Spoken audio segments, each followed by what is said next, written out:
3 years younger than myself, we were placed into a kinship placement. Does anyone know what a kinship placement is? What's that?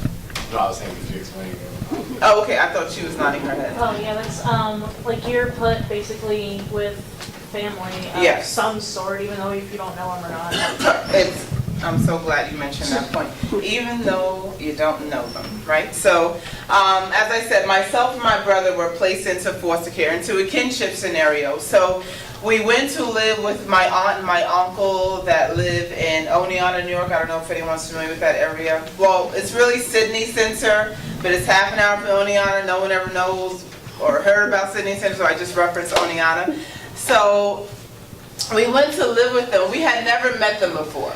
Okay, and so, you know, my brother and I thought by these individuals being a part of our family, they're my father's relatives, that they were going to embrace us and take us in and really, you know, welcome us with open arms. And we had the very opposite effect. So, so you know, it's very interesting that sometimes strangers can embrace you so lovingly more than people that know you, you know, and that are familiar to you.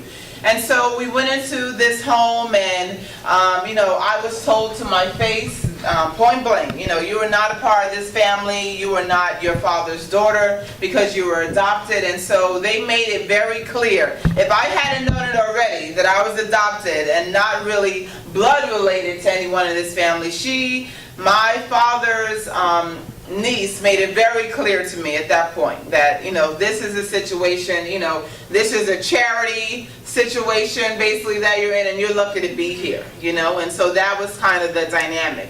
And we had a farm also that we had to get up in the morning and, you know, do all that gardening stuff that, to the point where I hate gardening today. But so at the age of 15, I began to look around and look at my situation and realize that, you know, I didn't have anyone coming to the house to check on me and my well-being and how I'm doing.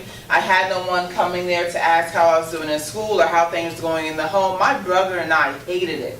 When I say hated it, we hated it up there, okay? Literally from the moment we stepped foot on that property and to the moment I left, okay? We hated it up there because the experience that we had was just so, it was so challenging and it was really disheartening, to put it nicely. And, you know, so I can relate to youth being in a situation where you have not asked to be placed here, but you are being placed here because someone else has made the decision that they have deemed this more appropriate than the home that you were in. They have said that the home that you were raised in was not adequate, that the birth parent that you had or the birth father that you had was inappropriate, or that they were not really suitable to raise you and to,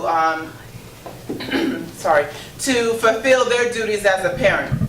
But yet this person who went through 10 weeks of MAP trainings, because that's what you have to do to become a foster parent. They go through 10 weeks of training, they come out to the home, they assess the home, and then they interview a couple of people in your life that know you as references. And then you have to go through these trainings to ensure that you are suitable to become a foster parent. But really that's not enough, because we have so many kids now that are in homes where it's really not suitable. And it's because a lot of people have fallen through the cracks.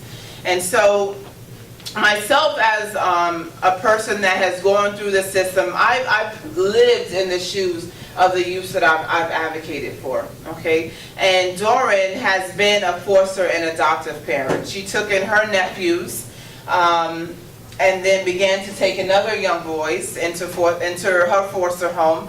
And then she began to realize the challenges that the foster parents face. So she began to realize how the agencies do not like when you have foster parents that speak up for themselves. They do not like people that are educated. They do not like people that are really going to speak up for the youth that are in their home and require, not ask, but require for certain services to be afforded to the children that are in their home. They don't like those types of foster parents. They like people that are easy to appease them, that are yes people, that will just sit there and have no questions to ask and just do as they say. regardless of how controversial it is, regardless of how it may negatively impact the child that's in their home, those are the types of foster parents that they would rather have within their agencies. And again, those are the types of foster parents that we unfortunately will not advocate for. Because if we come across any individual that is doing an injustice, because that's what it is, an injustice, because our youths have human rights, and their human rights are being violated within this system. So if we come across that, we put it out there. We put it out there, we put it out there for the world to see, and we make sure that people are going to gather around this issue. And so I'm hoping that after this discussion today, that hopefully something will be lit up in you where you yourself will want to get involved, either by